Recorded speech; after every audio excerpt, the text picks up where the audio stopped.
Hello everyone and welcome back to another video from Appst Academy. In this video, I'm going to show you how to log into your account on Walmart One. So let's get started right away. First of all, open up your web browser and then in the address bar type in one.walmart.com and then press enter.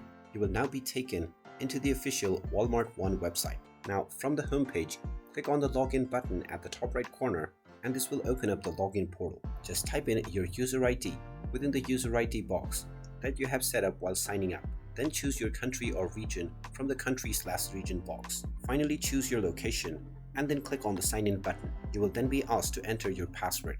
Go ahead and type in your account password and then click on the login button and you will be logged in to your Walmart One account right away.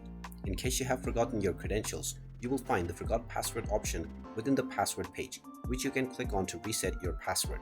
And there you have it. That is how easy it is to log into your Walmart One account. If you find this video helpful, make sure you hit that like button and subscribe to our channel if you haven't done so already. Also ring that notification bell to never miss another update from us. Thank you for watching and I will see you again in the next video.